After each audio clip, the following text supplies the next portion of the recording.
بھائی جان پیری فقیری شہرت کا نام نہیں یا دنیا کے جاننے کا نام نہیں کہ دنیا اس کو بہت جانتی ہے. پیر فقیر وہ ہے جس کو اللہ تعالیٰ پسند کرے. آج ہماری نعتوں کا کیا حال ہے کہ ہمیں پتہ ہی نہیں چلتا کہ اسٹیج پہ نعت ہو رہی ہے یا گانا گایا جا رہا ہے.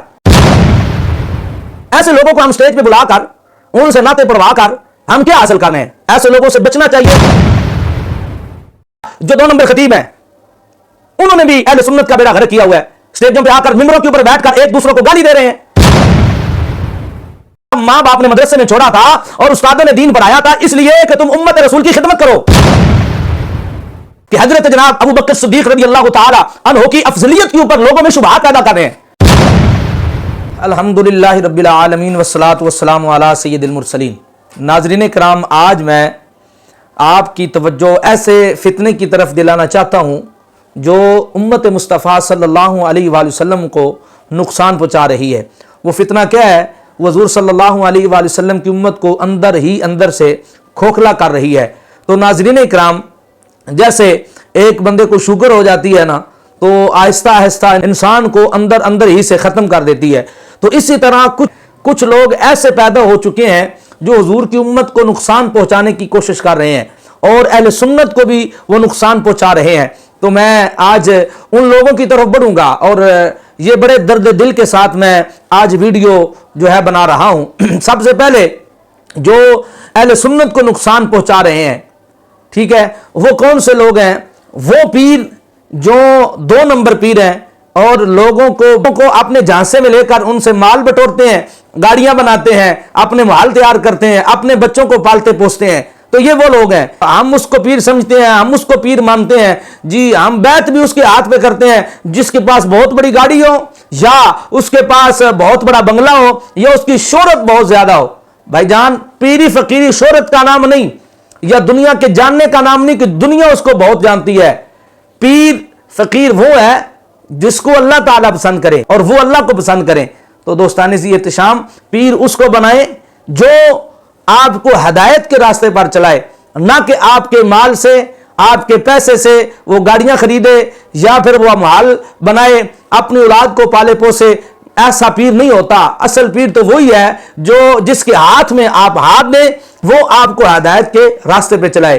ان پیروں سے بچیں جو 2 نمبر پیر، اور یہ اکثر 2 نمبر پیر جو ہیں یہ اہل سنت کا بیڑا بھی غرق کر رہے ہیں.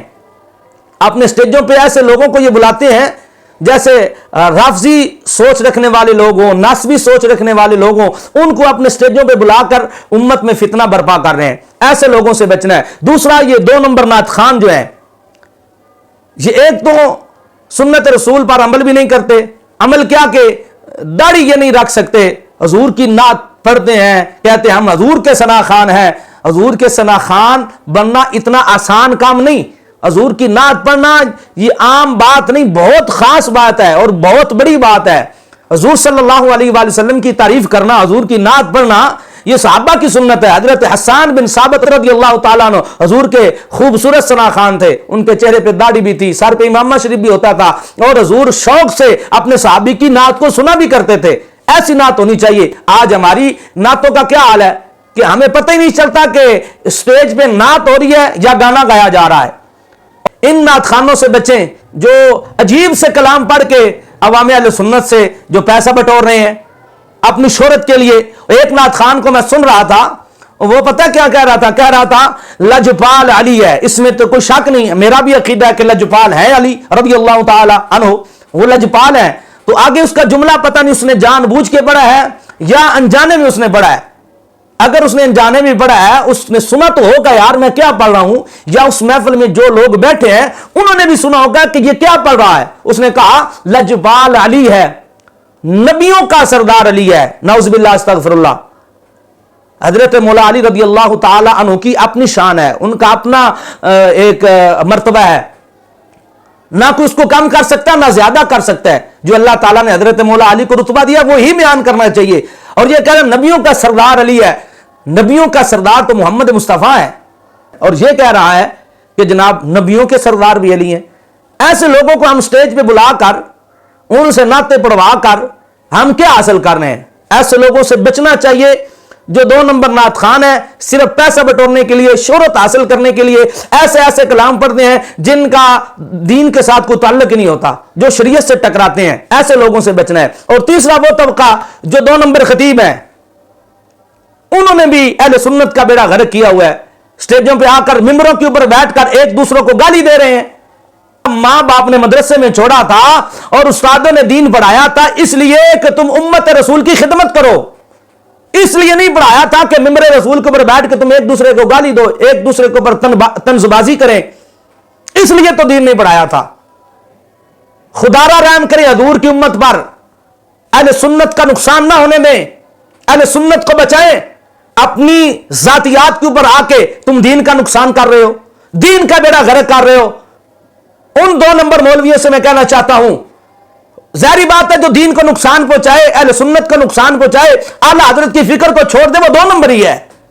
1 نمبر وہی ہے جو لوگوں میں صحابہ کا پیار، اہل بیت کا پیار، حضور کے زواج کا پیار، اسی طرح جس کی نسبت حضور کے ساتھ ہے ان کا پیار بتائے گا، وہی 1 نمبر ہوگا۔ اعلی حضرت کی فکر کو لے کے چلنے والا 1 نمبر ہوگا۔ 2 نمبر وہی ہے جو اعلی حضرت کی فکر کو چھوڑے گا اہل سنت میں، اور اپنے عقائد، اپنے نظریات کو بیان کرے گا۔ ہمیں کسی کے نظریے کی ضرورت نہیں، جو اعلی حضرت نظریہ دے کر گئے ہیں اس نظریے کے اوپر کاربند ہیں ہم۔ تو ان لوگوں سے بچیں یہ جو اور ممبر رسول کے اوپر بیٹھ کے ایسے بیانات دے رہے ہیں کہ حضرت جناب ابو بکر صدیق رضی اللہ تعالی عنہ کی افضلیت کے اوپر لوگوں میں شبہات پیدا کر رہے ہیں، حضرت مولا علی رضی اللہ تعالی عنہ کی شجاعت کے اوپر، حضرت مولا علی کی ذات کے اوپر لوگ شبہات کا شکار ہو رہے ہیں، صحابہ کی محبت میں لوگ جناب شبہات کا شکار ہو رہے ہیں، اہل بیت کی محبت میں لوگ شبہات کا شکار ہو رہے ہیں۔ یار کیا ہم آپ حضور کی امت کو کیا دے رہے ہیں؟ اور وہ کیا جو جناب سٹیجوں پہ جائے اور مجھے اتنا بھاری لفافہ دیں گے تو میں آؤں گا اور میرا اتنا لفافہ بنتا ہے جناب، نہیں تو کسی اور مولوی کو دیکھ لیں۔ بھائی جان آپ ذرا غور کریں، فکر کریں۔ وَلَا تَشْتَرُوا بِآيَاتِي ثَمَنًا قَلِيلًا، یہ آیت مبارکہ آپ کے سامنے نہیں ہے؟ حضور صلی اللہ علیہ وآلہ وسلم نے یہ نہیں فرمایا؟ ابو داؤد شریف کی حدیث ہے، جو علم دنیا کو حاصل کرنے کے لیے یا دنیا سے فائدہ لینے کے لیے یا دنیا کا فائدہ لینے کے لیے جو علم حاصل کرے وہ جنت کی خوشبو بھی نہیں سونگے گا، جنت کے پاس بھی نہیں جائے گا۔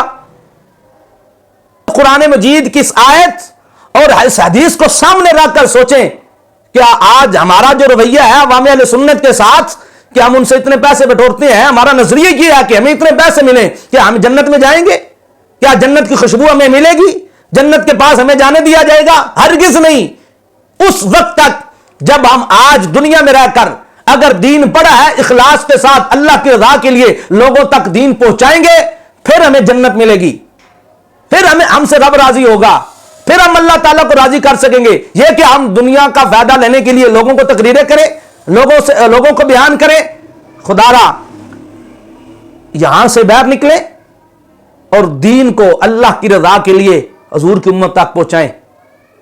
اللہ تعالیٰ آپ کو، میں بھی ایک خطیب ہوں، مجھ سے لوگ سوال کرتے ہیں آپ سے ٹائم لینا ہے تو آپ کتنے پیسے لیں گے؟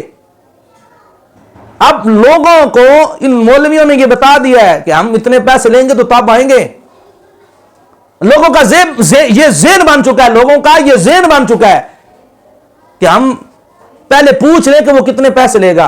یار کتنا کو محبت سے حضور کا میلاد مناتا ہوگا، حضور کا جشن منانا کا اس کا دل ہوتا ہوگا، اور اسی طرح محرم الحرام کی محفلیں کروانے کا اس کا دل ہوتا ہوگا، تو ہم مولوی اس بندے کا دل توڑ دیتے ہیں۔ ہم کہتے ہیں کہ جی نہیں ہمیں پیسے دیں گے تو ہم آئیں گے، حضور کا ذکر کریں گے یا امام حسین پاک کا ذکر کریں گے یا صحابہ کا اہل بیت کا ذکر کریں گے۔ خدا را اس سوچ کو دور کریں اور حضور کی امت پر رحم کریں، قوم اہل سنت کا نقصان بالکل نہ کریں اور اچھے طریقے سے اس دین کو آگے تک پھیلائیں۔ اللہ تعالیٰ مجھے، ہم سب علماء کو اور جتنے بھی دین کی خدمت کرنے والے ہیں، اللہ تعالیٰ سب کو دین کی سمجھ عطا فرمائے اور صحیح طریقے سے صحیح معنوں میں دین کو آگے پہنچانے کی توفیق عطا فرمائے۔ جزاک اللہ۔